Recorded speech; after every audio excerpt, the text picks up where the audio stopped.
नमस्कार मित्रों, राधे राधे। ज्ञान जीएस चैनल में आप सभी मित्रों का स्वागत है। मित्रों, मैं अनमोल आज TGT special classes Baburam Saxena कृत संस्कृत व्याकरण प्रवेशिका भाग नंबर या प्राक कथन 2 पर वन लाइनरों पर चर्चा करेंगे। वन लाइनर प्रश्न होंगे बाबूराम सक्सेना के। देखते हैं मित्रों, आज की क्लास धुआंधार होगी। ये माँ सरस्वती हैं। ग्रंथ स्टार्ट करने से पहले माता के लिए नमस्कार। ये पारणी जी का चित्र है, ये तस्वीर देख रहे हैं। चलिए देखते हैं। संस्कृत व्याकरण टीजीटी, ये टीजीटी में लगा हुआ है। UP TGT, UP TGT special किताब है। पहला पॉइंट, मैक्स मूलर ने पारणी की तिथि जो है वो कितनी 350 ईसा पूर्व निर्धारित की है पारणी के अनुसार। वासुदेव शरण अग्रवाल के अनुसार 500 से 400, मैक्स मूलर बताते हैं कि 350 ईसा पूर्व मानते हैं।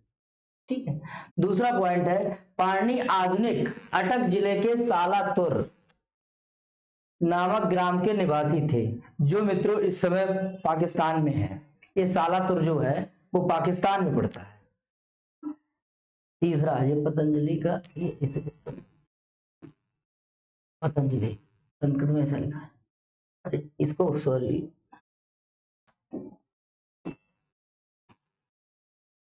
इसको ऐसे करके यहाँ पर लगा दीजिए, ऐसे लिख दीजिए, ऐसे लिखा है पतंजलि। पतंजलि का ग्रंथ है महाभाष्य, बहुत ही चर्चित है। उस महाभाष्य के अनुसार उनकी माता का मतलब है पाणिनि की माता का नाम क्या था? पाणिनि की माता का नाम दाक्षी था। इसीलिए ये माता दाक्षी था, इसीलिए इन्हें दाक्षी पुत्र भी कहा जाता है। माता के नाम से जोड़ करके, पिता के नाम से जोड़ करके दाक्षी पुत्र। इसका मित्रों आप लोग स्क्रीनशॉट ले सकते हैं।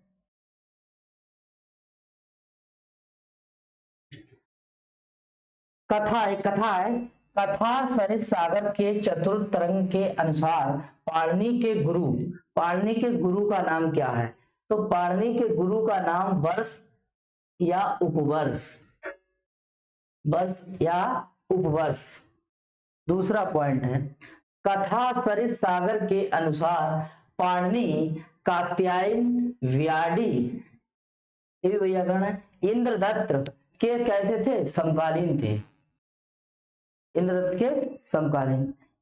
पंचतंत्र, नेक्स्ट पॉइंट, पंचतंत्र के एक श्लोक, पंचतंत्र है एक श्लोक, उसके एक श्लोक के अनुसार पाणिनि की मृत्यु एक व्याघ्र के हाथों हुई थी।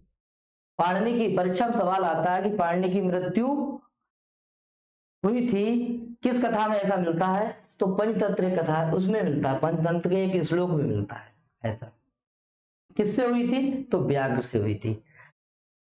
नेक्स्ट पॉइंट है, पाणिनि छोटी मात्रा लगाएंगे इसमें।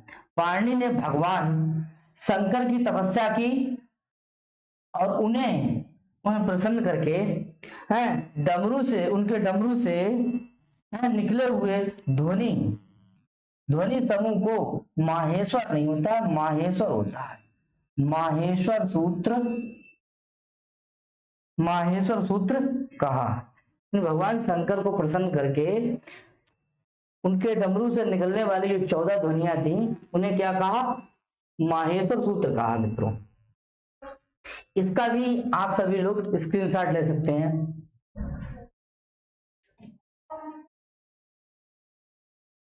नेक्स्ट पॉइंट, पाणिनि की निधन तिथि संभवतः त्रयोदशी है।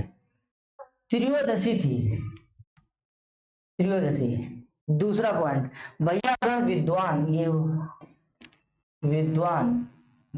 विद्वान लोग त्रयोदशी यानी उसी दिन जिस दिन पाणिनि की मृत्यु हुई थी उसी दिन ना तो व्याकरण पढ़ते और ना ही व्याकरण पढ़ाते हैं। पाणिनि की मृत्यु के दिन ना तो व्याकरण के जो वैयाकरण लोग हैं वो ना तो पढ़ते और ना ही पढ़ाते हैं, पठन पाठन नहीं करते हैं, अवकाश कर देते हैं। नेक्स्ट पॉइंट, पाणिनि की अष्टाध्यायी, बहुत ही चर्चित ग्रंथ है पाणिनि का अष्टाध्यायी। अष्टाध्यायी में लगभग 4000 सूत्र हैं, 3965 है, 96 है, लेकिन टोट कर दिया कि लगभग में कितने हैं, 4000। ऐसे सवाल भी आएगा मित्रों। अष्टाध्यायी में अध्याय कितने हैं? अष्टाध्यायी ग्रंथ है ये, अष्टाध्यायी जगत माता है, जगत पिता जो ग्रंथ है वो अमरकोश है मित्रों। तो अष्टाध्यायी जो है उसमें कितने अध्याय हैं? 8 अध्याय हैं, और प्रत्येक अध्याय में 4-4 पाद है, 4-4 पाद हैं। जैसे ऐसे करके देख लीजिए, ये अष्टाध्यायी है, इसमें हमने 8 अध्याय है, 1 2 3 4 5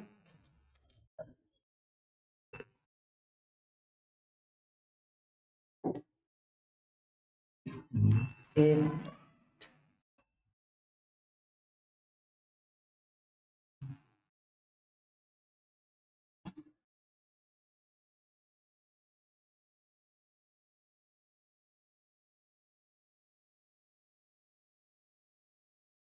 इधर देख,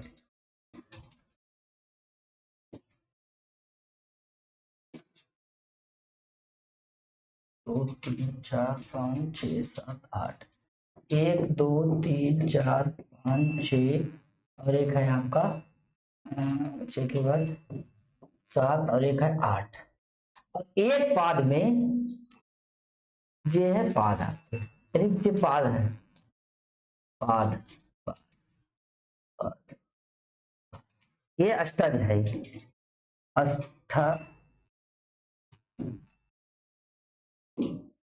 अष्टाध्यायी, अष्टाध्यायी, अष्टाध्यायी, ये अष्टाध्यायी और ये पाद। यदि एक अध्याय में 4-4 पाद हैं तो 8 गुणा 4 बराबर कितने हो गए? 32। तो कुल अष्टाध्यायी में पादों की संख्या कितनी है? तो पादों की संख्या जो है मित्रों वो आपके 32 है। एक अध्याय में 4-4 पाद हैं अष्टाध्यायी में। ऐसे इसमें और एक प्रश्न बन सकता है कि एक 7 अध्याय और एक इसका पाद ले लेंगे तो इसे बोल देंगे हम लोग सपाद सप्ताह,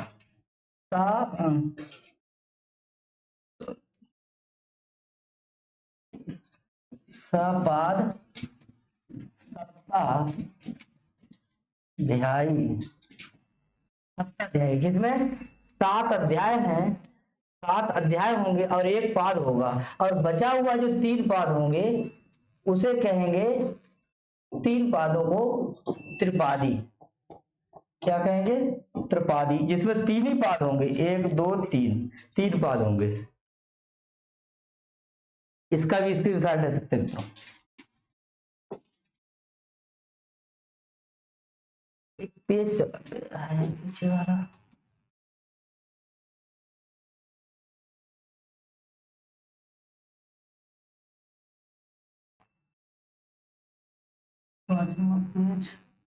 अष्टाध्यायी में कुल पादों की संख्या कितनी है मित्रों? 32 है। पादों की संख्या कितनी है? 32 है। नेक्स्ट पॉइंट, प्रथम अध्याय। प्रथम अध्याय में व्याकरण संबंधी जो संज्ञाएं हैं, जितनी भी संज्ञाएं हैं वो प्रथम अध्याय में, अष्टाध्यायी के प्रथम अध्याय में, और परिभाषाएं हैं, संज्ञाएं और परिभाषाएं ये पहले अध्याय में है। 8 अध्याय हैं तो पहले अध्याय में संज्ञाएं और परिभाषाएं हैं। इसका भी मित्रों स्क्रीनशॉट ले सकते हैं आप लोग। देखिए दूसरे अध्याय में क्या है? दूसरे अध्याय में कारक है और क्या है? समास है। दूसरे अध्याय में कारक और समास है। तीसरे अध्याय में क्या है? कृदंत है। ये सब बाबूराम सक्सेना से है मित्रों।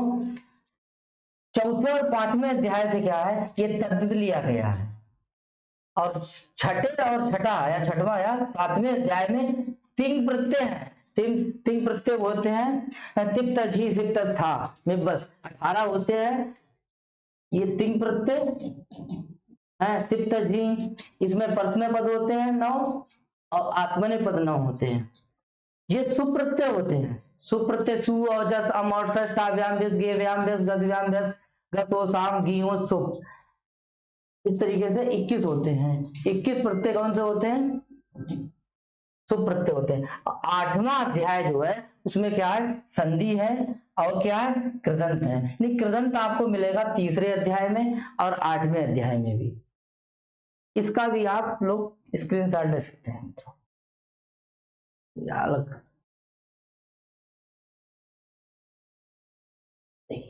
संक्षेप करने के ये 6 हेतु हैं। कितने हेतु हैं मित्रों? 6। पाणिनि ने संक्षेपीकरण के लिए मुख्य रूप से 6 साधनों का आश्रय लिया था। 6 साधन आश्रय लिए थे। कौन कौन सा 6 साधन है देखिएगा।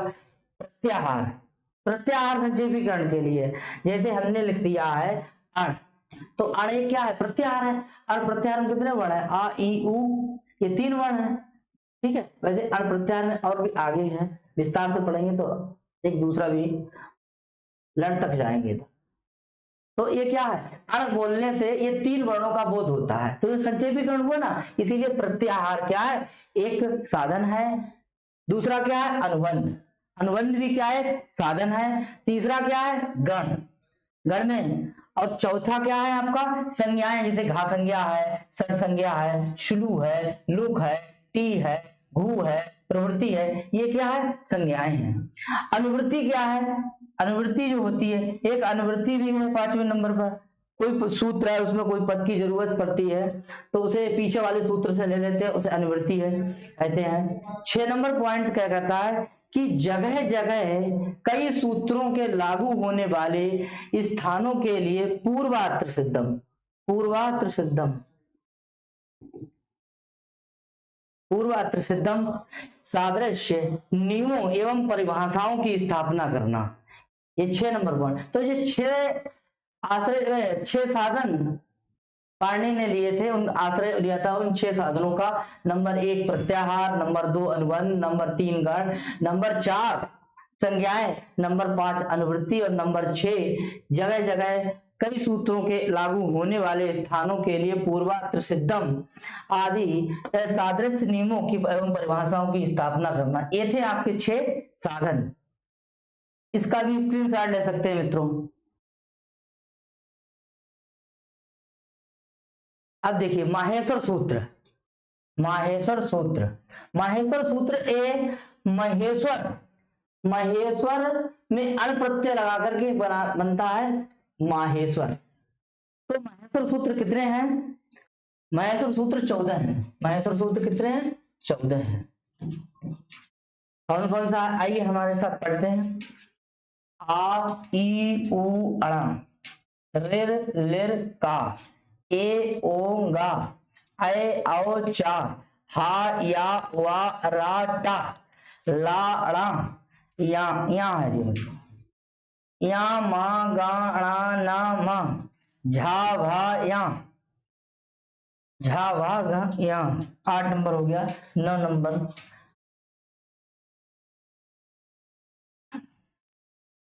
घा, घड़ ऐसा है, घा ये ऐसे करके होगा, गढ़ 10,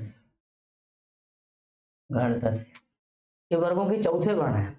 जा वा गा डा दा सा, खा फा छा ठा था, चा टा ता वा, का पा या, सा सा रा, हा ला। ये थे 14 माहेश्वर सूत्र। 14 माहेश्वर सूत्रों में ये जो पहला सूत्र है आ ई उ अणा रे लिर का ए ओ गा ऐ औ चा, यहां तक 1 से लेकर 4 तक ये आपके अच है। अच बराबर स्वर। स्वरों संख्या कितनी है? 9। 1 2 3 4 5 6 7 8। तो मित्रों फिर ये छोटे हुए इनको क्या कहते हैं? इन्हें कहते हैं इत संज्ञक वर्ण। जो हलंत वाले दिख रहे हैं इन्हें क्या कहते हैं? इत संज्ञक वर्ण कहते हैं। क्या कहते हैं? इत संज्ञक। तो यहां तक 1 से लेकर 4 तक जो है सूत्र है उनमें ये 9 स्वर है। 9 स्वर है और 4 ये वाला स्तंगिक, ये वाला स्तंगिक, ये स्तंगिक, ये स्तंगिक, ये स्तंगिक वर्ण है लास्ट वाले। ये वाला क्या है, इसंज्ञक वर्ण है। ये क्या है, इसंज्ञक वर्ण है। ये क्या है, इसंज्ञक वर्ण है। ये वाला क्या है, झवै, यहाँ ये क्या है, इसंज्ञक वर्ण है। ये आपके व्यंजन है। जैसे दो सूत्रों में यहां से यहां तक अंतस्थ वर्ण है, अंतस्थ वर्ण है, लेकिन हल के अंतर्गत आ जाते हैं हलवाने व्यंजन। नेक्स्ट पेज, ये सब इसंज्ञक वर्ण है। ये वाला भी इसंज्ञक वर्ण है, इसंज्ञक वर्ण है, इसंज्ञक वर्ण है, इसंज्ञक वर्ण है। ये कपय में जो या इसंज्ञक वर्ण है, रा है इसंज्ञक वर्ण है, और हाज ये है इसंज्ञक वर्ण है। इस तरीके से 14 महेश्वर सूत्र है, तो 14 ही इसंज्ञक वर्ण होंगे। और जो टोटल कितने इसंज्ञक वर्ण कितने होंगे, 14 है। 14 ही महेश्वर सूत्र है। महेश्वर सूत्र कितने हैं, 14। तो इसंज्ञक वर्ण कितने हैं, 14 है। एक और इसंज्ञक वर्ण है कि लड़का पूछ लिया जाता है, लड़ सूत्र जो है उसका जो आ है, लड़ सूत्र का जो आ है, लड़ सूत्र का आ, जो लड़ सूत्र का आ ये भी इसंज्ञक है। लड़ सूत्र का आ जो है मित्रों, ये भी इसंज्ञक वर्ण है। इस तरीके से इसंज्ञक वर्णों की संख्या 15 भी हो जाती है। तो परीक्षा में 15 भी लगा देंगे। जैसा प्रश्न आएगा वैसा ही जवाब देंगे। अगर 14 नहीं होगा तो 15 लगाएंगे। लड़की की संज्ञा इसलिए करी जाती है क्योंकि रा प्रत्याहार का निर्माण करना है। देखिए हम आगे चर्चा करेंगे इसकी। तो इसंज्ञक वर्णों की संख्या यहाँ पे कितनी हो गई, 14 हो गई, और 14 महेश्वर सूत्र हो गए। और ये आपका हैवरट के हा सूत्र से लेकर के हल तक के यहाँ व्यंजन है, यानी 10 सूत्रों में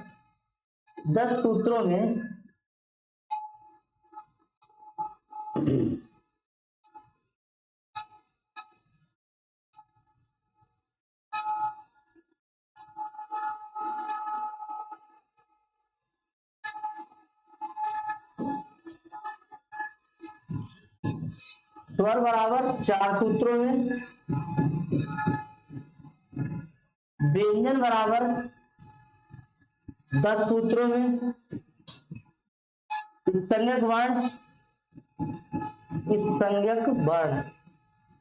वर्ण बराबर 14, 15।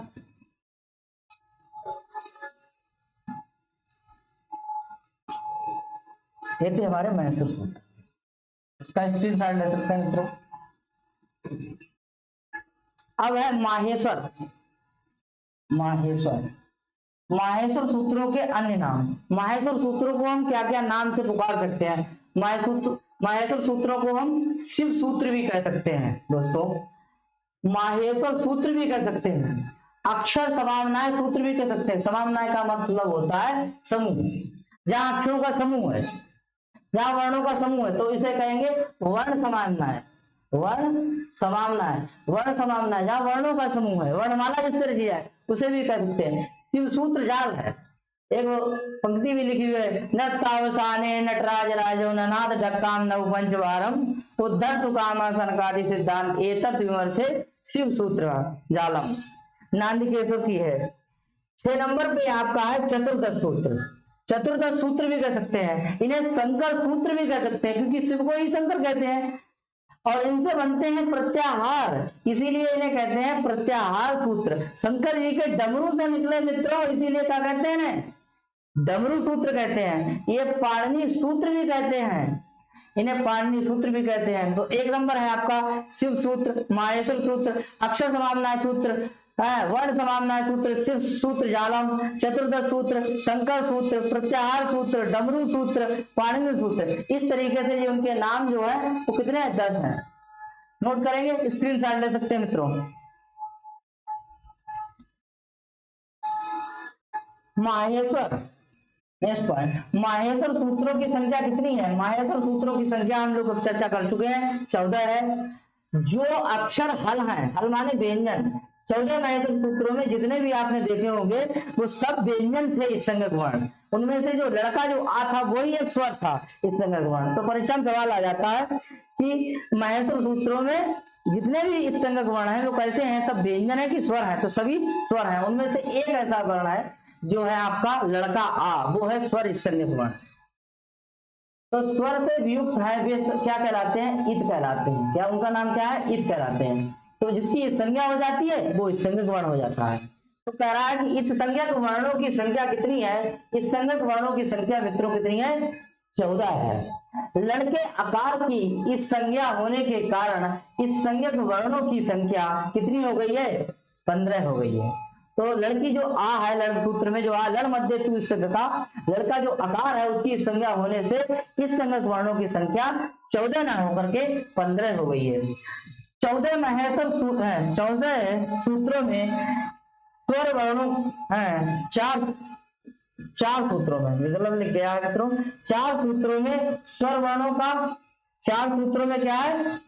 स्वरों का, और 10 सूत्रों में व्यंजनों का वर्णन किया गया है। शुरू के जो 4 सूत्र है आयुगा, एवंगा, चा, ये 4 सूत्रों में स्वरों का वर्णन है और हाइब्रिड से लेकर के आपके हल तक के 10 सूत्रों में व्यंजनों का वर्णन किया गया है। स्वरों को क्या कहते हैं मित्रों? स्वरों को अच भी कहा जाता है, यानी अचों को स्वर भी कहते हैं, चाहे स्वर को अच कहते हैं। संस्कृत में स्वरों की संख्या कितनी है? संस्कृत में स्वरों की संख्या 9 है। कौन कौन से? आ, ई, उ, ऋ और आपका लिर, ए, ओ, ऐ और औ। इस तरीके से स्वरों की संख्या कितनी हो गई मित्रों? 1 2 3 4 5 6 7 8 9। स्वरों की संख्या कितनी होती है संस्कृत में? 9 होती है। और अगर 9 ना आए तो 13 हो। अगर संख्या परीक्षा में सवाल आता है, अगर 9 ना हो 13 है तो हमारा जवाब 13 ही होगा, 11 नहीं होगा, 10 नहीं होगा, जैसा कि हिंदी में होता है। इसका भी स्क्रीनशॉट ले सकते हैं मित्रों।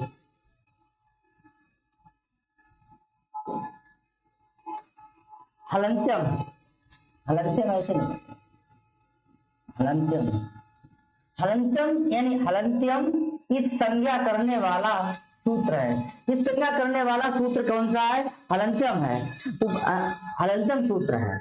हलंत्यम सूत्र से संज्ञा होती है। प्रत्याहार संज्ञा करने वाला सूत्र है, एक ही सूत्र है प्रत्याहार संज्ञा करने वाला, आदर अध्ययन संहिता। आदि को अंत से मिलाने पर कौन संज्ञा होती है? संहिता संज्ञा होती है। आदि अंतेन संहिता, सहधन इता, सहधन इता। माहेश्वर सूत्रों में जो अक्षर हल हैं वे क्या कहलाते हैं? वे इत कहलाते हैं। क्या कहलाते हैं? इत कहलाते हैं। जो अक्षर हल हैं उन्हें क्या कहलाते हैं? इत कहलाते हैं। उपदेश की अवस्था में अंतिम हल की संज्ञा करने वाला सूत्र कौन सा है? तो मित्रों क्या है? हलंत्यम है। उपदेश अवस्था में अंतिम हल वर्ण की इस संज्ञा किससे होती है? तो हलंत्यम सूत्र से होती है। धातु प्रत्यय आगम उपदेश मूल रूप से स्थित अनुनासिक होगा, अनुनासिक इस संज्ञा होती है। इन उपदेश अनुनासिक इस सूत्र से इस संज्ञा होती है। इसका भी स्क्रीनशॉट ले सकते हैं। किसी धातु के आदि में प्रयुक्त यही होगा, यही टू, डू की संज्ञा करने वाला कोई भी धातु है, उसके आदि में यही हो, टू हो, डू हो, तो क्या लगा? आदि यही टू, डू, वाह, ये सूत्र है। इस सूत्र से क्या होती है? ये ए की, टा की और डू की संज्ञा होती है। किसी प्रत्यय के आदि में आने वाला क्या होता है? सा। उसकी संज्ञा करने वाला सूत्र कौन सा होता है? उसकी संज्ञा करने वाला सूत्र होता है सा प्रत्यय। इसको ऐसे लिखेंगे, प्रत्यय, सा प्रत्यय, इससे संज्ञा होती है। जैसे जो सकन है, ये सकन में जो सा है जो प्रत्यय है ये शुरू में आया है, ऐसे ये सा है क्या है? शुरू में है, आया है, इसीलिए इसकी साकी और इसके साकी संज्ञा होती है किससे? सा प्रत्यय से होती है। इसका भी आगे एक रहेगा। किसी प्रत्यय के आदि में आने वाला कोई प्रत्यय, उसके आदि में, आदि माने पहले आने वाला चवर्ग। चवर्ग में कौन कौन वर्ण होता है? चा, छा, जा, झा और यहाँ, ये होता है आपका चवर्ग। और टवर्ग क्या होता है? टा, ठा, डा, ढा और आ, ये 5 वर्ण। चवर्ग और टवर्ग की संज्ञा करने वाला सूत्र होता है चुटू। चू बराबर हो गया चवर्ग और टू बराबर हो गया टवर्ग। इससे यानी चू से चवर्ग और टवर्ग की संज्ञा किससे होती है? इससे होती है आपकी चुटु सूत्र से। ये भी इस संज्ञा करने वाला सूत्र है। इस संज्ञा करने वाले 6 सूत्र हैं मित्रों, इसका भी आप स्क्रीनशॉट ले सकते हैं। हट जाए।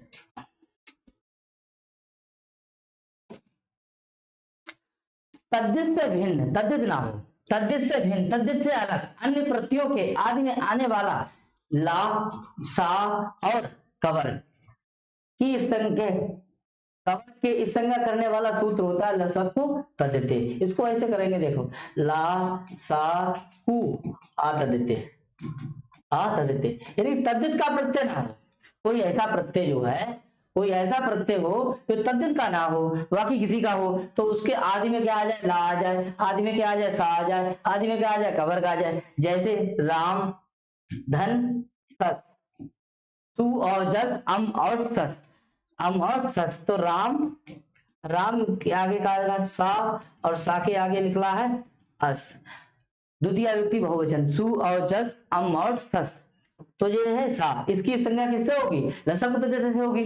जब इसकी संज्ञा हो जाएगी तभी देखेंगे कि राम में क्या निकला, आ, शॉर्टकट चल रहा है, इसमें लिख रहा आकाश वर्ण दीर्घा, आकाश वर्ण दीर्घा से हो गया, और सा का क्या हो गया, ना हो गया, तस्मात् कौन सी सूत्र क्या बन गया हमारा, न रामान बन गया। तो ये हम समझाना, ये नहीं समझाना चाहते थे, ये समझाने के लिए मैंने ये उदाहरण लिया था कि राम शब्द में अगर हम सस प्रत्यय लगाएंगे तो जो सा है, जो प्रत्यय जो सा आपका आ रहा है, ये रसम शब्द से संज्ञा हो रही है, इसलिए समझा रहे हैं, ना कि इसकी सिद्धि करा रहे हैं मित्रों। ठीक है, इसका भी यहाँ हाँ हो गया, यहाँ तक ये तद्धित हो गया आपका। ये लच प्रत्यय होगा, लच प्रत्यय तद्धित का है, इसीलिए लच के जो ला की संज्ञा नहीं होगी, इसीलिए लच के जो ला है उसकी संज्ञा नहीं होगी। क्योंकि क्योंकि तद्धित का है, और जिस ये आपका सच जो है वो शुभ प्रत्यय का है, हो जाएगी, शुभ का हो, स्त्री का हो, कृत का हो, किसी का हो, लेकिन तद्धित का ना हो। अगर तद्धित का होगा तो इस संज्ञा नहीं होगी। ठीक है, इस संज्ञा करने वाले सूत्र कितने हैं, इस संज्ञा करने वाले सूत्र 6 हैं। नंबर 1 हलंत्यम है, नंबर 2 आपका कौन सा था, उपदेश था, नंबर 3 आपका कौन सा था, आदि, ये टूटुआ था, और उसके बाद में कौन सा था, चुटू था, और चुटू के बाद में एक हलंत्यम, चुटू, साप्रत्यक्ष था, साप्रत्यक्ष, और साप्रत्यक्ष के बाद में था आपका लसक्कु तद्धिते, लसक्कु तद्धिते। शॉर्ट करना है, 1 2 3 और आपका 4 5 और 1 6। इस तरीके से इस संज्ञा करने वाले सूत्र जो हैं वो 6 हैं। नंबर 1 हलंत्यम, नंबर 2 उपदेश नासिक, नंबर 3 आदि यही टुटवा और चुटू, इसके बाद साप्रत्यक्ष और लसक्कु तद्धिते। तो परीक्षा में सवाल आता है कि संज्ञा करने वाला कितने सूत्र है, तो परीक्षा में सवाल अगर पूछता है तो आपका जवाब होगा 6 है। पूछता है कौन सा है कौन सा नहीं है, इसके लिए हमें 6 पढ़ना है कि 6 कौन कौन से हैं। अब स्वर की संज्ञा करने वाला सूत्र थोड़ा अंदर से प्रश्न है। स्वर की संज्ञा करने वाला सूत्र होगा वो आपका होगा उपदेश अजनुनासिक एक। बाकी तो हलंत्यम सूत्र भी जो है वो व्यंजनों की संज्ञा करता है। आदि आदि यही टुटवा भी है, वो भी व्यंजनों की संज्ञा करता है, क्योंकि यही है, टू है, डू है। आपका चुटू है, ये चुटू भी किसकी संज्ञा करता है, चवर्ग और टवर्ग की। तो चवर्ग और टवर्ग, चवर्ग भी हमारा व्यंजन है और टवर्ग भी हमारा व्यंजन है। आगे आता है साप्रत्यय, जो सा आपका मूर्धन्य सा है वो भी व्यंजन है, इसकी भी संज्ञा ला है, सा है और कवर्ग है, ये सब हमारे व्यंजन है। इसीलिए व्यंजनों की संज्ञा करने वाले 5 सूत्र हैं। परीक्षा में सवाल आ भी चुका है। और स्वरों की संज्ञा करने वाला सिर्फ एक ही सूत्र है, जिसका नाम है उपदेश अजनुनासिक इत। यहाँ पे अजनुनासिक इत जो है, इसको जब हम पढ़ेंगे विस्तार से तभी समझेंगे। ये लिखा हुआ अनुनासिक, तो इसमें जो है अनुनासिक और अनुनासिक दोनों की संज्ञा हो जाती है। इसका स्क्रीनशॉट ले सकते हैं मित्रों। अभी एक रह गया सूत्र इस संज्ञा का, जो जिसकी संज्ञा हो जाती है, जिसकी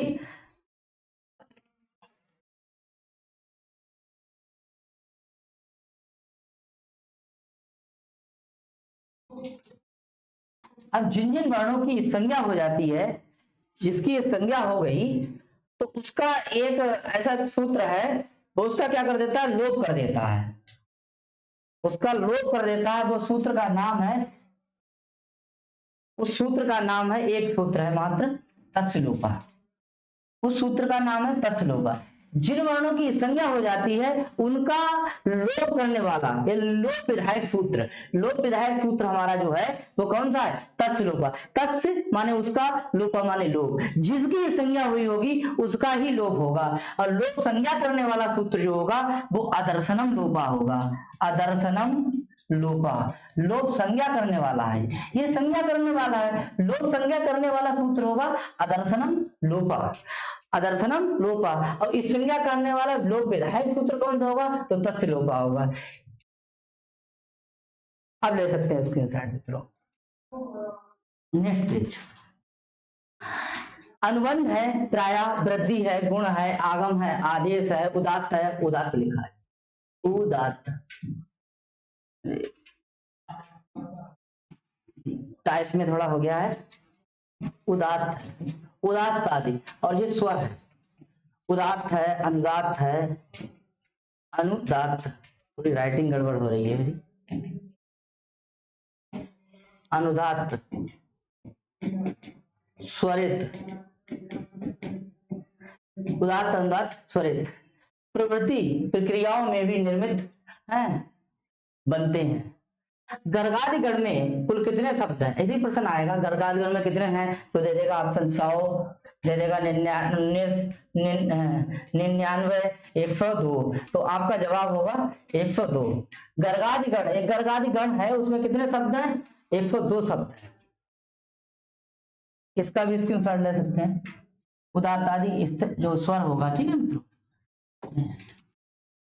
अब देखिए संज्ञा करने वाले, वृद्धि संज्ञा करने वाला वर्ण, यानी वृद्धि संज्ञक वर्ण कितने हैं? वृद्धि संज्ञक वर्ण जो है वो कितने हैं? तो वृद्धि संज्ञक वर्णों की संख्या कितनी है? वृद्धि संज्ञक वर्णों की संख्या 3 है। कौन कौन से हैं? बड़ा आ है, अय है और अव है। दूसरा पॉइंट है कि वृद्धि संज्ञा करने वाला सूत्र कौन सा है? वृद्धि संज्ञा करने वाला सूत्र जो है वो वृद्धि रादेश है। वृद्धि रादेश, वृद्धि ऐसे करेंगे आत और धन एज, एज, वृद्धि आत बराबर क्या हो जाएगा? बड़ा आ, और इधर क्या हो जाएगा? आय और औ। ये तीन ही वर्ण तो थे, ये 3 वर्ण हैं आपके। कौन से? वृद्धि संज्ञक वर्ण किसकी संख्या पूछा जाएगा तो कौन सा लगाएंगे? आ, आय, औ, ठीक है। और वृद्धि संज्ञा सूत्र पूछा जाएगा, इसमें बहुत गलती करते हैं। वृद्धि संज्ञा करने वाला सूत्र पूछा जाता है तो वृद्धि रेची लगा देते हैं, और वृद्धि संधि करने वाला सूत्र पूछा जाता है तो वृद्धि रादेश लगा देते हैं। वृद्धि संज्ञक वर्णों की संख्या कितनी है? तो 3 है। कितनी है? 3 है। तीसरा, चौथा पॉइंट है कि वृद्धि संधि करने वाला यानी संधि विधायक सूत्र कौन सा है? तो वृद्धि रेची है। ये वृद्धि रेची है, वृद्धि रेची देख लो भैया, वृद्धि रेची और वृद्धि रादेश में अंतर है, ठीक है। वो संज्ञा करने वाला है और ये संधि करने वाला है। ऐसे ही नीचे है गुण संज्ञा करने वाला, गुण संज्ञा करने वाला सूत्र कौन सा होगा? ये इकट्ठा लिखो इसको। अधेन गुणा कैसा है? अधेन गुणा, अधेन गुणा जो है वो कैसा है? ये संज्ञा करने वाला है। अत, इसको थोड़ा अलग अलग कर देते, अत एन और गुणा, अतएन गुणा। तो अत में क्या वर्ण आया आपका? आ, और एन, एन एक प्रत्याहार है जिसमें कितने वर्ण आते हैं? 2। तो देखो आ, ए और ओ, आ, ए, ओ ये गुण है, आ, ए, ओ ये क्या है? गुण है। और आ, ए, औ ये क्या है? ये वृद्धि है। आ, ए, ओ और क्या है? ये गुण है, और ये क्या है? वृद्धि है। देख लेंगे। अब आता है कि गुण संज्ञक वर्णों की संख्या कितनी है? तो गुण संज्ञक वर्णों की संख्या कितनी है मित्रों? 3 है। गुण संज्ञक वर्णों की संख्या कितनी है? 3 है। कौन कौन से हैं? तो एक है आ, ए और ओ आता है। गुण संज्ञक वर्णों की संख्या कितनी है? तो देखिए 3 है। 3 कौन कौन से? आ, ए और ओ।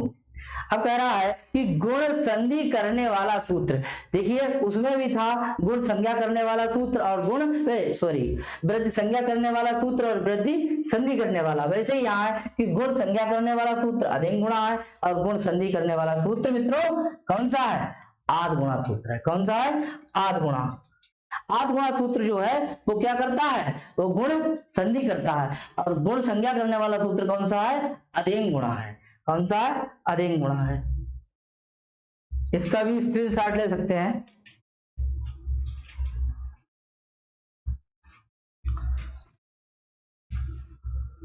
देखिए एक संप्रसारण होता है, संप्रसारण संज्ञा करने वाला सूत्र, संप्रसारण संज्ञा करने वाला सूत्र होता है इगणा संप्रसारणम।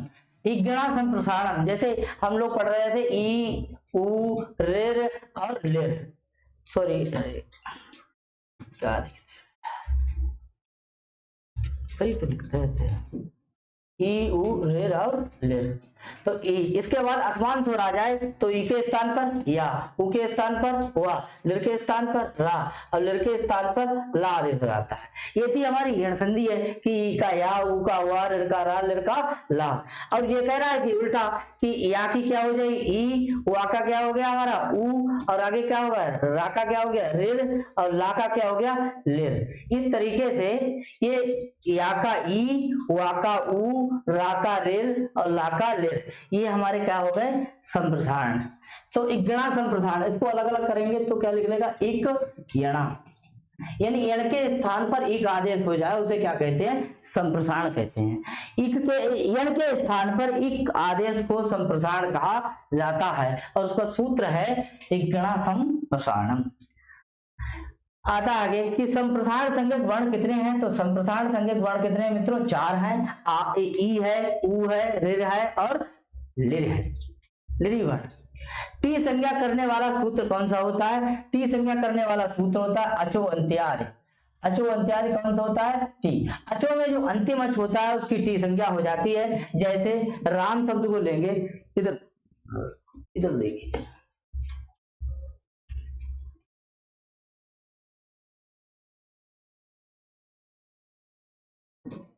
जैसे राम शब्द को लेंगे, अब राम में रा आ मा आ, इसमें जो अंतिम जो स्वर होगा, एक तो जो हमारा जे स्वर है और एक हमारा ए स्वर है, जो अंतिम जो स्वर है वो क्या है टी है। ऐसे दूसरा शब्द है मनस, ये हमारा क्या है, ये तो हो गया था टी। ऐसे हमारा शब्द क्या है मनस है, पतंजलि कर लीजिए, मनस कर लीजिए, पतत धन पतत बराबर, तो पा ता आ और ता, ऐसे माँ आ, इसको आ बना ले, आ ना आ सा, माँ आ माँ हो गया, ना आ हो गया और सालंत हो गया। इस तरीके से कि राम जो अचो अंत्यादि जो टी है, अचो में जो अंतिम अच होगा यानी स्वरों में जो अंतिम स्वर होगा उसको हम क्या कहेंगे टी। ऐसे ही इधर देख लीजिए कि पतत शब्द है, ऐसे मनस शब्द है, क्या है मनस शब्द, और इसमें देखेंगे पा आ ता आ, तो ए आपका स्वर है और ए स्वर है और ये भैया स्वर है और देखो ये स्वर है, तो लास्ट में जो स्वर होगा उसे क्या कहेंगे टी कहेंगे। तो लास्ट में जो देखो भैया जो ता जो है, इसके आगे तो कुछ है ही ना, इसको जब इसको कुछ ना है तो इसको विशेषण जोड़ दीजिए, तो ये अत हो गया और ये क्या हो गया आपका अस हो गया। तो अस और अत ये दोनों क्या हैं, ये दोनों हमारे क्या है टी हैं। यानी पतत में पूछा जाए कि क्या है टी तो आप बताएंगे अत, और अगर पूछा जाए मनस में टी क्या है तो आप बताएंगे अस। उसमें अत है और इसमें अस है, ये टी संज्ञा है। नोट कर लीजिए मित्रों।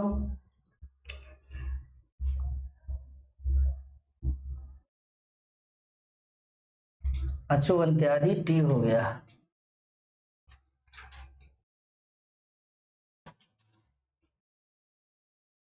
अब होता नेक्स्ट उपदा संज्ञा करने वाला सूत्र, अलो अंत्याद, अलो अंत्याद पूर्व उपदा। अलो अल क्या है, अल एक प्रत्याहार है, अल प्रत्याहार आ से लेकर के और हल्के ला तक जाता है, तो उसमें स्वर और व्यंजन दोनों आ जाते हैं। तो कह रहा है कि उपदा संज्ञा करने वाला वर्ण है, यानी उपदा संज्ञा करने वाला सूत्र। तो पहले सूत्र पूछा गया है तो आपका जवाब होगा कि अलो अंत्याद पूर्व उपदा, अलो अंत्याद पूर्व उपदा।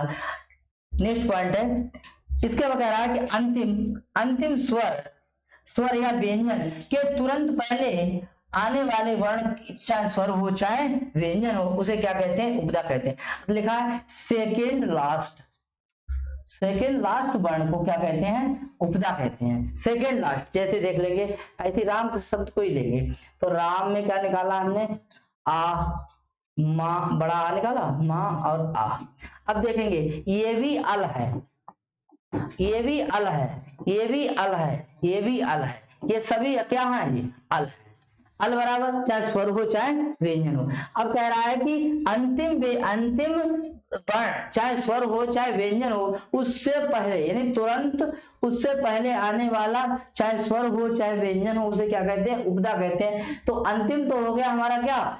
आ, और उससे तुरंत पहले क्या हो गया? माँ। तो माँ हमारा क्या है? उपदा है। क्या है? उपदा है। अंतिम वर्ण से पहले वाले वर्ण की उपदा संज्ञा होती है। अंतिम में भी चाहे स्वर हो चाहे व्यंजन हो, और उससे पहले चाहे स्वर हो चाहे व्यंजन हो, तो उसको क्या कहेंगे? हम उपदा कहेंगे। इस तरीके से स्क्रीनशॉट ले सकते हैं मित्रों इसका भी। प्रातिपदिक संज्ञा करने वाले सूत्र, प्रातिपदिक संज्ञा करने वाले दो सूत्र हैं। एक है अर्थवत धातु रा प्रत्यय प्रातिपदिकम। केवल अर्थवान शब्द की प्रातिपदिक संज्ञा होती है, जो ना धातु हो ना प्रत्यय हो ना प्रत्यांत हो, केवल अर्थवान शब्द हो, वही क्या होगा? प्रातिपदिक संज्ञक होगा। दूसरा सूत्र आता है कृत तद्धित समास। कृत क्या हो? कृत हो। दूसरा क्या हो? तद्धित हो, तद्धित से बना हो। आगे क्या है? समास हो। इनकी भी प्रातिपदिक संज्ञा हो जाती है। इसकी अनुवृत्ति ले लेंगे यहाँ पे। ये सूत्र जो है आधा है, इसकी अनुवृत्ति ले लेंगे प्रातिपदिक। यानी ये क्या है? कृत की भी प्रातिपदिक संज्ञा, तद्धित की भी प्रातिपदिक संज्ञा और समास की भी प्रातिपदिक संज्ञा होती है। इस तरीके से प्रातिपदिक संज्ञा करने वाले सूत्र अगर पूछे जाएंगे परीक्षा में, तो आपका जवाब होगा मित्रों, दो लगाएंगे। एक लगाएंगे आपका अर्थवत धातुरा प्रत्यय प्रातिपदिकम, दूसरा लगाएंगे कृत तद्धित समासात प्रातिपदिकम। ठीक है, सूत्र इतना ही पूछा जाएगा, ये वाला ये हमने लिख लिया है। पद संज्ञा करने वाले सूत्र कितने हैं? पद संज्ञा करने वाले सूत्र कितने हैं? पद संज्ञा करने वाले सूत्र कितने हैं? नेक्स्ट पॉइंट है, पद संज्ञा करने वाले सूत्र जो हैं वो कितने हैं? पद क्या होता है? देखिए, जिन शब्दों के आगे सु और जस अम और सस आदि लग जाता है, वो पद बन जाता है। और जिनके आगे तिंग लग जाता है, वो पद बन जाता है। तो होता है आपका क्या? सुबंत, यानी सुप्तिगंतम पदम, पहला सूत्र है। दूसरा सूत्र है एक नाके, और तीसरा सूत्र है सितिचा, और चौथा सूत्र है स्वादिशु आसरम नाम स्थाने। इस तरीके से 1 2 3 और 4, ये चार जो सूत्र हैं वो पद संज्ञा करने वाले हैं। परीक्षा में सवाल आ सकता है कि पद संज्ञा करने वाले कितने सूत्र हैं, तो आपका जवाब होगा 4 सूत्र हैं। पूछेगा कौन सा है अथवा कौन सा नहीं है, तो आपको चारों पर गौर करना है कि सुप्तिगंतम पदम है, नाके है, ये आपका सितचा है, और स्वादि सुसर्वनाम स्थाने, ये वाला आपके 4। इस तरीके से आपके 4 जो हैं वो पद संज्ञा करने वाले सूत्र हैं। इसका भी आप स्क्रीनशॉट ले सकते हैं मित्रों। अब आता है कि सर्वनाम स्थान संज्ञा करने वाला सूत्र कौन सा है? सर्वनाम स्थान संज्ञा करने वाला सूत्र आपका सुट नपुंसकस्य है। इसमें सर्वनाम संज्ञा उसकी होगी, देखिए इसको खोलेंगे तो सुट और आगे हो जाएगा आ नपुंसक, हाँ नापुंसक, नपुंसकस्य। मतलब कह रहा है कि नपुंसक लिंग में ना हो तो सुट की, देखिए सु आओ जस अम आउट, अम आउट, तो ये सु से लेकर टा तक मिला देंगे, क्या बन जाएगा? सुट। तो सर्वनाम संज्ञा करने वाला सूत्र कौन सा है? सुट नपुंसकस्य। ठीक है, तो किन किन प्रत्ययों की करता है? तो सु की करता है, किसकी करता है? औ की करता है, किसकी करता है? जस की करता है, अम की करता है, और औट की करता है। 1 2 3 4 और 1 5। इस तरीके से प्रश्न कितने आ जाए? एक ये भी प्रश्न बन जाएगा कि सुट प्रत्याहार में कितने हैं? प्रत्यय हैं, तो सुट एक प्रत्याहार भी है। तो सु है, औ है, जस है, अम है, औट है। तो सु का हमने सा ले लिया, टा का टा ले लिया, का बना दिया सुट। कितने हो गए? प्रत्यय 5। पहला अंग संज्ञा करने वाला सूत्र क्या होता है? अंग संज्ञा करने वाला सूत्र क्या होता है? अंग संज्ञा करने वाला सूत्र होता है मित्रों तस्मात् प्रत्यय विधि तदादि प्रत्यय अंगम, तदादि प्रत्यय अंगम है। जिससे प्रत्यय का आगे विधान किया जाए उससे पहले वाले की अंग संज्ञा हो जाती है। जैसे राम शब्द के आगे, राम शब्द के आगे हम अगर सु लगाएंगे तो ये प्रत्यय आ रहा है, तो इससे पहले वाले की क्या हो जाएगी? अंग संज्ञा हो जाएगी। ठीक है मित्रों, समझ चुके होंगे आप लोग।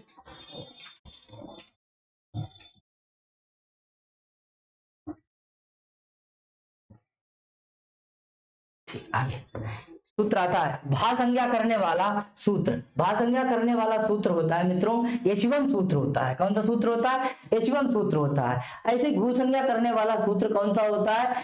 तो वह दा धा ध्वा पा दाप, दा धा ध्वा दाप, ये सूत्र होता है। दाप और दैव, दाप और दैव जो होती हैं इनको छोड़ करके दा और धा स्वरूप वाली धातुओं की कौन सी संज्ञा हो जाती है? घू संज्ञा हो जाती है। कौन संज्ञा हो जाती है? घू संज्ञा हो जाती है। तो घू संज्ञा करने वाला परीक्षा में सवाल पूछ सकता है, चित्र लगाएंगे। और किन किन प्रत्ययों को छोड़, किन किन को छोड़ करके? तो दाप को छोड़ करके और दैव को, जो धातु है इनको छोड़ करके अगर दा धातु आ जाए, धा धातु आ जाए और इनके समान स्वरूप वाली धातु आ जाए तो उनकी भी घू संज्ञा हो जाती है मित्रों। नेक्स्ट आता है कि घा संज्ञा करने वाला सूत्र कौन सा है? तो तरफ तंपो घा है। तरफ तंपो घा, तरफ जहां पर दो की तुलना करी जाएगी तो वहां पर तरफ प्रत्यय का प्रयोग हो जाता है, और जहां पर कि मतलब बहुतों में से एक का चुनाव किया जाता है वहां पर तमप प्रत्यय होता है। तमप और तरफ, तरफ जहां दो की तुलना की जाएगी वहां हो जाएगा आपका तरफ, और जहां बहुतों में से एक का चुनाव किया जाएगा तो वहां पे लगाएंगे हम तमप। पहले तो सूत्र लिखा हुआ है कि घा संज्ञा करने वाला सूत्र कौन सा है, तो आपका जवाब तो यही है कि तरफ तंपो घा। अब तरफ और तमप प्रत्यय ये जो इनकी कौन संज्ञा होती है? तो तरफ और तमप की घा संज्ञा होती है मित्रों। तरफ और तमप की घा संज्ञा होती है। इसका भी स्क्रीनशॉट आप लोग ले सकते हैं। नेक्स्ट कह रहा है कि विभाषा संज्ञा करने वाला सूत्र क्या होगा? विभाषा संज्ञा करने वाला सूत्र जो होगा मित्रों वो नावेती विभाषा होगा। ना और वा और धन इति, यहां संधि कर देंगे। ना वा और ई मिलके आई, आई मिलाकर क्या हो जाएगा? ए। ठीक है, तो ना माने निषेध होता है, वा माने विकल्प होगा। निषेध और विकल्प की विभाषा संज्ञा होती है। निषेध और विकल्प की कौन संज्ञा होती है? विभाषा संज्ञा होती है। नेक्स्ट पॉइंट आता है निष्ठा संज्ञा करने वाला सूत्र कौन सा होता है? निष्ठा संज्ञा करने वाला सूत्र जरा गौर से देखिएगा। कत और कथवतु, कत और कथवतु की कौन संज्ञा होती है? निष्ठा संज्ञा होती है। कत प्रत्यय और कथवतु की कौन संज्ञा होती है? निष्ठा संज्ञा होती है। गलती मत करना, यहाँ पे दोनों जुड़े हैं इसीलिए बड़ों की मात्रा होगी, वैसे छोटू की आगे। कत, कत ऐसे आधा होगा। कत, कत और कथवतु, कत और कथवतु ये दोनों प्रत्यय की क्या संज्ञा होगी? तो इन दोनों प्रत्ययों की निष्ठा संज्ञा होगी। आगे कत और कथवतु प्रत्यय, कत और कथवतु प्रत्यय किस काल में लगते हैं? भूतकाल, भविष्यकाल, वर्तमान काल। तो किस काल का में लगते हैं, यानी किस काल का बोध कराते हैं? तो ये भैया भूतकाल का बोध कराते हैं। एक है आपका संयोग संज्ञा। संयोग संज्ञा करने वाला सूत्र कौन सा होगा? संयोग संज्ञा करने वाला सूत्र जो होगा हलो अनंतरा सय होगा। हलो अनंतरा सय होगा मित्रों। इनको हम बाद में जब अगली नेक्स्ट वीडियो में जब पढ़ाएंगे तो आपको निष्ठा संज्ञा को विस्तृत समझाएंगे। आपको संयोग संज्ञा करने वाला जो सूत्र है इसको भी विस्तृत पढ़ाया जाएगा। अभी वन लाइनर प्रश्न है तो इस पे ही चर्चा है, अभी आगे अगर चर्चा करेंगे तो डिस्टर्ब हो जाएगा। आगे देखिए, बीच में किसी स्वर के ना रहने पर, बीच में किसी स्वर के ना रहने पर, यानी बीच में कोई स्वर ना आए, हलों के बाद में हलो हल आए, यानी व्यंजन के बाद में व्यंजन आए तो उनकी कौन संज्ञा हो जाती है? उन्हें संयुक्त व्यंजन कहा जाता है। संयुक्त व्यंजन कहा जाता है। जैसे एक उदाहरण बता रहा हूं,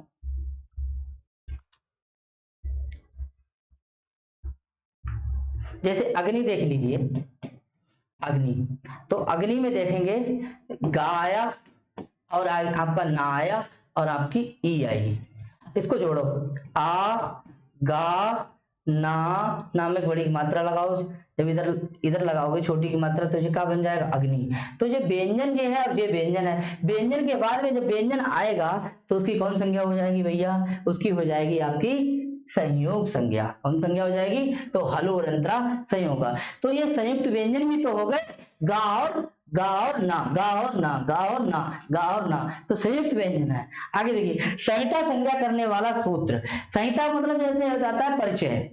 संहिता संज्ञा करने वाला सूत्र, यानी दो वर्ण जब पास पास में आते हैं तो उनकी कौन संज्ञा हो जाती है? संहिता संज्ञा हो जाती है। परा सन्निकर्षा संहिता, जब वर्ण पास में आते हैं, अत्यंत निकट आते हैं तो उनकी संहिता संज्ञा हो जाती है। इसका भी स्क्रीनशॉट ले सकते हैं मित्रों।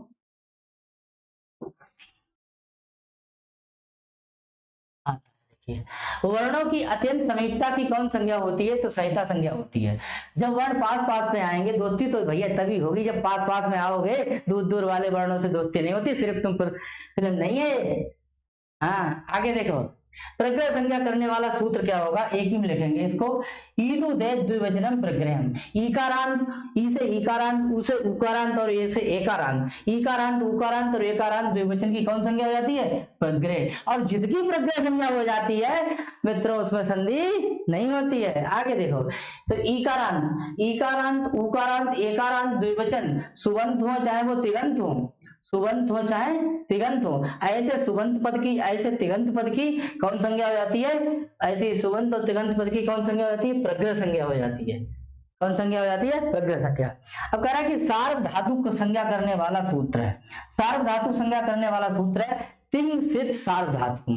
जहां तिंग और सित यानी ये सकार की संज्ञा हो, जहां तिंग की संज्ञा हो, तो उसे सूत्र बन गया है तिंग सित सार्व धातु कम।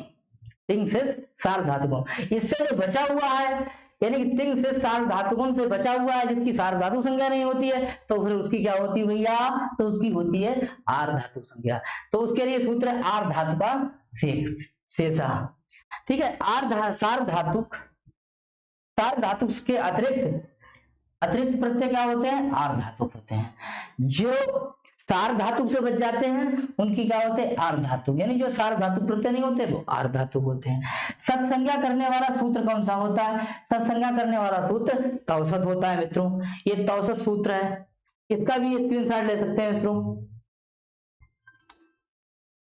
आगे, सत्रीय और सानच प्रत्यय किस काल में आते हैं? किस कालिक प्रत्यय होते हैं? भूतकालिक होते हैं, वर्तमान कालिक होते हैं या भविष्यकालिक होते हैं? तो भैया ये प्रत्यय होते हैं वर्तमान कालिक। कैसे होते हैं? वर्तमान, यानी वर्तमान काल में सत्रीय और सानच प्रत्यय होते हैं। और उनकी संज्ञा कौन सी होती है? इनकी संज्ञा सत्संज्ञा होती है, यानी सत्संगिक प्रत्यय होते हैं। कैसे होते हैं? सत्संगिक। सत्रीय प्रत्यय कहाँ लगता है? सत्रीय प्रत्यय परस्मय पद धातु में लगता है। परस्मय पद धातु में बराबर कर्तृवाची समझ लीजिए, active voice.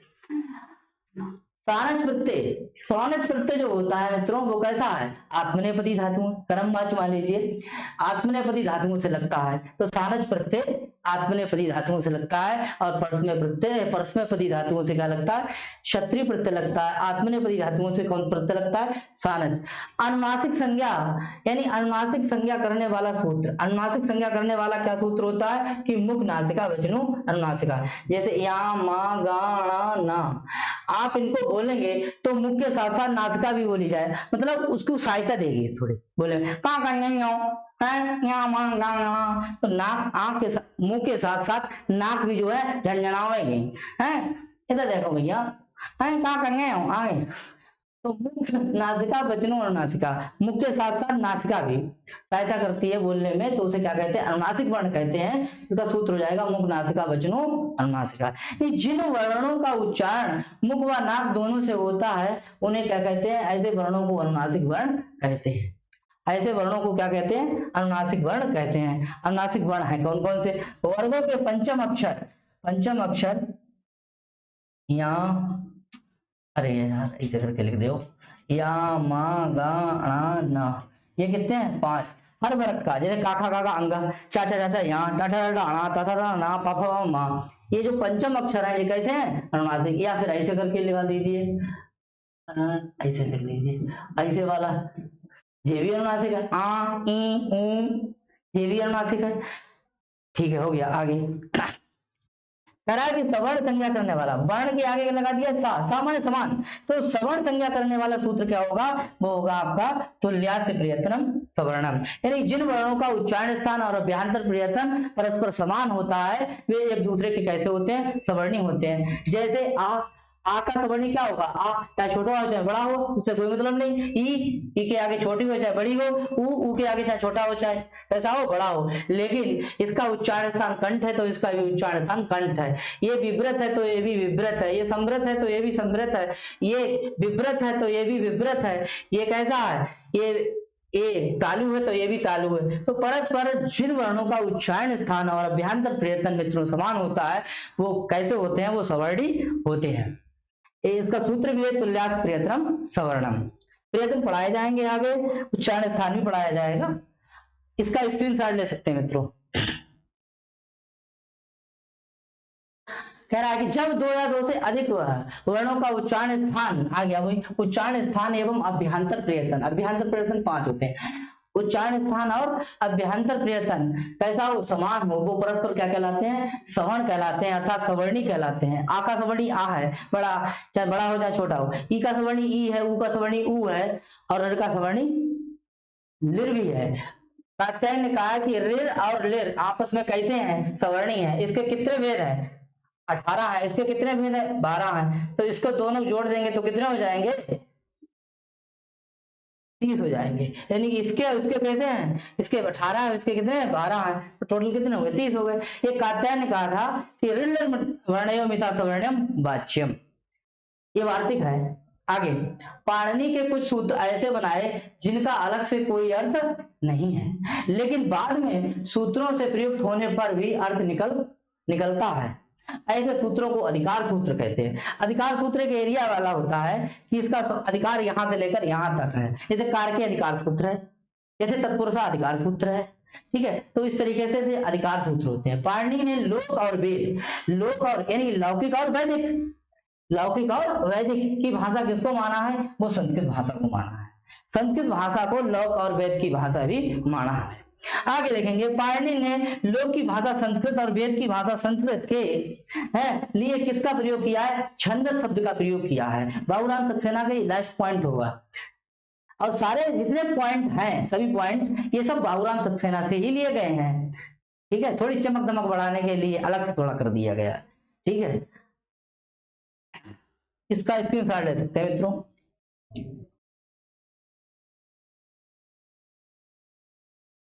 Thanks for watching. अगर अच्छा लगा हो तो सब्सक्राइब करें, शेयर करें, लाइक करें, ठीक है मित्रों। आज के लिए बस इतना ही। Thank you. नमस्कार।